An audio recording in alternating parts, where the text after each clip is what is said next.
दर्द भरी दुनिया में आया आज समीरण चल के, छोड़ मन ने दुर्गंध और क्यों आया हल्के हल्के।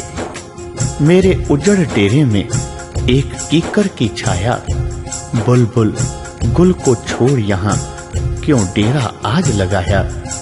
जहां कभी कौवा भी आने को मन में था डरता, यहाँ आज है मोर नाचता, थिरता मन में भरता। कीकर के पीले फूलों से आज सुगंधी बिखरती, क्या जाने क्यों आज प्रकृति की सुषमा स्वयं बरसती।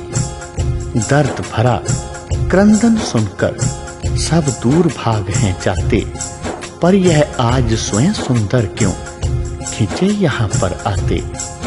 घास पात की भगन कुटी में किसका आना भाई, किसी रंगीले के स्वप्न में प्रकृति यहाँ मुस्काई।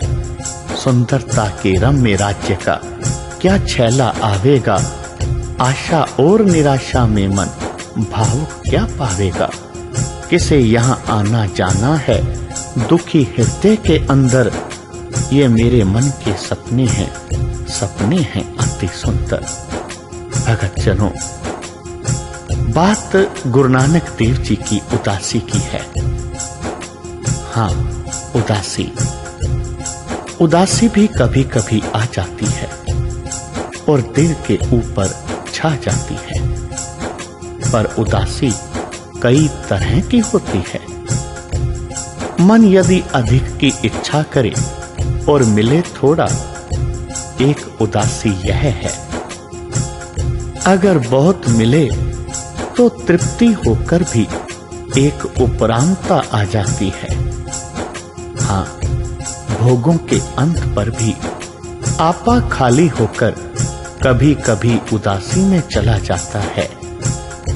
यह भी एक उदासी है, पर एक उदासी और है जो परमेश्वर के प्यारों को आती है। वह होती है एकांत की इच्छा। भक्त का भला करते हुए जब कभी आपा किसी ऊंचाई से थोड़ा नीचे आ जाता है, तब फिर वह चाहता है उस भीतर के ऊंचाई और उसके लिए होता है उदास और मांगता है एकांत जहां पर मन प्रकृति के साथ वार्तालाप करे, प्रकृति के रंग के और प्रकृति के साथ एक स्वर होकर मिले। हाँ, नदियों, नालों, छोटी छोटी कूलों का करुण नाद कानों में गूंजे। चंद्र, तारे और आकाश विशालता तथा आश्चर्य का रंग दें। पेड़, पौधे, घास, फूल आंखों में ताजगी भर दें और आंखें इस ताजगी को दिल में भेज दें। ऊंचाइयों, नीचाइयों, खड्डों और शिखरों के दृश्य दृष्टि को अपने आप के भीतर झांकने वाली बना दे और अपने अंतर्मय की ऊंचाइयों, नीचाइयों, गड्ढे और टीले दिखाई पड़ने वाले लगे, जिससे फिर भीतर एक रस भरी समता हो जाए। प्रकृति का यह रंग लगाकर भीतर कोई और कला उत्पन्न कर दे, जो इस दृष्टमान के पीछे एक अदृष्ट का निवास भी देके, जिसके रचे हुए ये सब रंग हैं। हाँ, अंतस इस प्राकृतिक सौंदर्य के माध्यम से उस अदृष्ट सुंदर को समझे, जो कभी कभी मन को अपने सौंदर्य से छूकर और नया जीवन भरकर अपने साथ एक स्वर कर देता है। एक एकांत तथा एकाकीपन में आया, डामाडोल एकाकीपन में नहीं जा पड़ता, बल्कि यह अनुभव करता है कि मेरा आपा जो अब निखरा है एकाकी नहीं है, वरन इसके पीछे कोई है जिससे यह जा लगा है और जिसका सौंदर्य प्रकृति में सुशोभित हो रहा है। इस प्रकार का आपा नया, निरोग, बलवान, ऊंचा और सुख रूप जैसा हो जाता है। उस उदासी के फल स्वरूप जो उदासी नाम रसिक गुरमुखों को होती है और कभी कभी एकांत में ले जाती है। हाँ, एकांत में रसमय करके उपकारी बादल की भांति फिर कोई अगम्य वेग ले आता है जगत में। पीड़ा के देश में पीड़ा हरने के लिए जितने के हो सके अपने अपने सामर्थ्य के अनुसार। भगत जनों, यह बात समझनी चाहिए कि गुरुमुख कभी प्रेम से खाली हो जाते हैं अथवा नाम से रहित या ज्ञान से वंचित हो जाते हैं। यह एक रसिक तथा परोपकारी जीवन का पहलू होता है जो शरीरधारी होने के कारण कभी कभी एकांत मांगता है। यह एक उदासी नहीं जो संसार के दुखों से नफरत के घर ले जाकर वनों तथा बर्फों के बीच गला देती है, पर यह वह उत्तर उदासी है जो संत हृदय में सदा व्याप्त रहती है, जो इसे अहंग से धोकर किसी आपे के सुख में रखती है और इसे सुखदाता बना देती है। सुखदाता होने के समय अथवा सुख देने के समय अहं जो प्रबल है, जगत के कटु अनुभवों से कभी कभी कुछ शिथिलता ले आता है। या यूं समझिए कि जगत को अपने सुखदाताओं से व्यवहार संत हृदय की सहन शक्ति को चोट मार मार कर कुछ थकान या शिथिलता या उपरामता ला देता है। इसे दूर करके मन को सावधान करने के लिए उपकारी संत कभी कभी एकांतवासी हो जाता है। प्रभु की उस्तत करो संत मीत, सावधान एकाग्र चित। जगत, भगत जनों, जगत क्यों दुखी है? उसे सुखी करने के लिए अनेकों तजुर्बे हुए और हो रहे हैं। कई समस्याएं और कई व्यवहार हुए हैं, हो रहे हैं, पर सारे जगत को पूरा सुखी करने में तथा सदा सुखी रखने में सफल नहीं होते। क्यों? मनुष्य का अहंकार बीच में आ जाता है। योजनाओं तथा समस्याओं का इतना दोष नहीं, जो कुछ अपने अंदर मनुष्य को आपकी पकड़ है और दूसरों के साथ परायापन है, यह अहंकार है। यह उस योजना में बाधा डाल देता है जो जगत को सुखी करने के लिए बुद्धिमान पुरुष सोचते तथा जारी करते रहे हैं। भगत जनों, इसीलिए गुरु बाबा ने आज्ञा दी थी कि इस पकड़ को छोड़ो। यह अंदर मैं के नाम से विराजमान है, बाहर मेरी करके बोलती है और व्यवहार में द्वैत का रूप धारण करती है। अंदर तो ईश्वर से अलग करती है और बाहर जगत से भेदभाव करवा देती है। जिसके अंदर यह नहीं, वह सुखी और सुखदाता हो जाता है। यदि सभी लोग इस प्रकार के बन जाएं, तो जगत में सुख बढ़ जाए। जब कभी भी जगत में सुख आया है, ऐसे लोगों द्वारा ही आया है जिन्होंने सुख लेने की अपेक्षा सुख देना अच्छा समझा है, चाहे वह धार्मिक दृष्टिकोण से उत्पन्न हो, चाहे परोपकार के दृष्टिकोण से, चाहे नीति तथा चाहे विचार के दृष्टिकोण से उठे।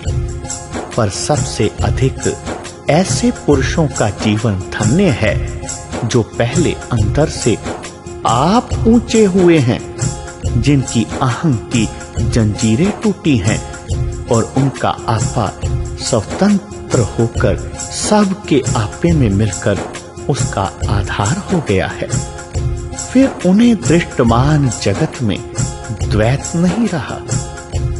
वे आप अंदर से सुखी हुए हैं और उनसे जगत को सुख प्राप्त हुआ है। भगत जनों, गुरु नानक ने इस प्रकार के गुरुमुख पैदा किए हैं। श्री गुरु जी के पैदा किए गुरुमुख नाम रसीय होते थे। उनके अंतस में एकाग्रता तथा रस होता था। साईं मिलाप का प्रकाश तथा तेज उनके माथे पर चमकता था। वे एकांत के भी प्रेमी होते थे, पर जगत के बीच सुख बढ़ाने का उनका स्वभाव स्वाभाविक ही था। संतों में विचरते, गुरबाणी के साथ प्रेम करते, गुरु जी के साथ स्नेह लगवाते और नाम जपने में सहायता करते। पर आप रहते निर्वास तथा अपने आप को न्योछावर करने के रंग में। अंदर से निर्लिप्तता वाली उदासी तो थी, पर यदि कभी परोपकार करते हुए उपरोक्त उदासी में आते तो फिर एकांत में चले जाते। एकांत से फिर संगत में आ जाते, पर मैं की पकड़ तथा भेदभाव से मुक्त रहते। हाँ, यह शरीर चर्म का थैला होने के लिए नहीं रचा गया था। यह तो हरि मंदिर है, पर तब जब इसमें ईश्वर के नाम का निवास हो। नाम के निवास से अहं दूर होता है और हरि इसमें प्रत्यक्ष होता है। यदि अहं ना रहा तो फिर द्वैत कैसा? सभी अपने हैं। आप कहेंगे कि फिर इन गुरुमुखों को एकांत की क्या आवश्यकता होती थी? भाई, देह तत्वों की रचना है। मन का प्रभाव देह पर और देह का प्रभाव मन पर पड़ता है। प्रवृत्ति में इस मन के ऊपर कुछ ना कुछ सीधा अथवा शरीर की थकान द्वारा कुछ इस प्रकार का प्रभाव पड़ता है जिसे दूर करना पड़ता है। सो कभी कभी इस अहं के बही खाते की पड़ताल करने के लिए एकांत की आवश्यकता होती है कि कहीं इसने फिर से कोई रकम इकट्ठी तो नहीं कर ली। और चित्त तो यही चाहता है कि जगत जल रहा है, दुखी है। यदि बन पड़े तो इस पर पानी का छींटा मारा जाए, चाहे हमारे इस छींटे से कुछ बने या ना बने। हम छींटा मारे, यह भी अहं ही कहा जा सकता है। पर आज्ञा यही है, आप जपो अवरा नाम जपावो, सुनत कहत रहत कत पावो। भगत जनों, आज्ञा में चलना अहं नहीं है। जगत में दुख बहुत है, उसको दूर करने का साहस यदि आज्ञा में हो तो लेश नहीं लगता। पर दुख की बात यह है कि जो परोपकार अहं में किया जाता है वह अपने लिए बहुत सुखदायक नहीं होता। पर यदि अहं को नाम द्वारा संभाला जाए तो स्वाभाविक रीति से जो कुछ हो जाए वह ठीक है। फिर उसमें अहं का बल नहीं पड़ता। अहं बुरी बला है। एक तो इसने ईश्वर से दूरी डाल दी है, दूसरा जगत के साथ भेदभाव को बढ़ाता है। पर अहंकार भी आज्ञा से ही हुआ है और नाम द्वारा दूर होता है। यदि कोई कृपा पात्र नाम को दूसरों में बांटे और भलाई करे तो यह दूर रहता है। पर यह सब कुछ तब होता है जब वह आज्ञा में रहे। जगत में नयन पसार कर देखो, उसी अंदर के भेदभाव वाले अहम ने राजाओं के वैर, देश देश का युद्ध, घर घर का विरोध और जीव जीव में शत्रुता डाल रखी है। कोई भी विचार नहीं करता कि सभी मनुष्य सुखी हों, जगत सुखी हो। किसके लिए?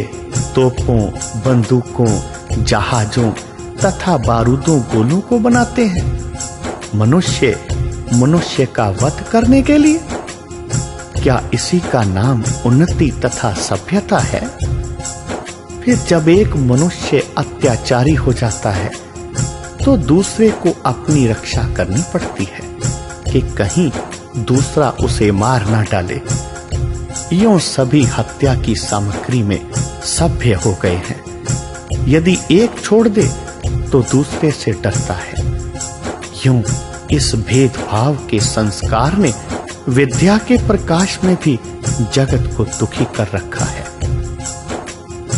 गुरु पापा ने दशम शरीर धारण करके गुरु गोविंद सिंह के रूप में अत्याचारियों ने दलितों को अपना सर्वस्व न्योछावर करके बचाया था। फिर गुरुजी ने अपना न्योछावर करने वाला खालसा अपनी भांति उपकारी अपने रूप पर ही बन करके हमेशा के लिए स्थापित किया था। पर शिक्षा क्या थी कि सभी हृदयों में नाम की ज्योत जगा दो, और यदि अत्याचार देखो तो उसे दूर करो, इसलिए कि जगत में प्यार का विस्तार हो और विरोध का नाश हो। तुम प्यार करो, दुख सहन करो और सुख प्रदान करो। तुम्हें देखकर दूसरे उन्हीं पथ चिन्हों पर चलें। सो यह जो अंदर अहम है और जो आपे के साथ मोह रूप धारण करके अंदर अपने आप को दिखाई देता है और बाहर यह मेरी का रूप धारण करके मोह का विस्तार करता है, और यही मोह दूसरों के लिए, दूसरों के साथ भेदभाव सिखाता है। इसे मनुष्य के हृदय में से कम करने का सुमति में लगा देना चाहिए। इस भेदभाव, इस पकड़, इस माया से जो साईं से भी दूर करती है और जगत में भी उपद्रव कराती है, बचना सभी का धर्म है। साधु का मुख्य धर्म है नाम जपना और जपाना। इससे उतरकर दूसरा मुख्य कर्म यही है भेदभाव को दूर करना। गुरु अमरदास जी ने अपनी वाणी में कहा है, ए माया जित हर बिसरे, मोह उपजे पाव दूजा लाया। जिसके साथ परमात्मा बिसर जाए, मोह उत्पन्न हो और भेदभाव उत्पन्न हो, वही माया है। यह माया प्रबल है, इसकी सूझ रखना धर्म है, इससे बचना शुभ है। इसके दाव घाव देखने तथा आपा पहचानने के लिए गुरुमुखों को कभी कभी एकांत की आवश्यकता आ पड़ती है। भगत जनों, यही माया और इसी माया के प्रभाव से कलयुग अवतारी गुरु नानक ने संसार के लोगों को बचाया। पहले आप माया से मुक्त हुए और फिर उनके संबंध में जो जो भी आया, जिसने अपना आपा न्योछावर किया, जिसने अहम को खत्म किया, उसको इस माया से मुक्त किया। यही था गुरु नानक का प्रचार, यही था गुरु नानक का संदेश। बोलो जी पाई जी वाहे गुरु, वाहे गुरु, वाहे गुरु।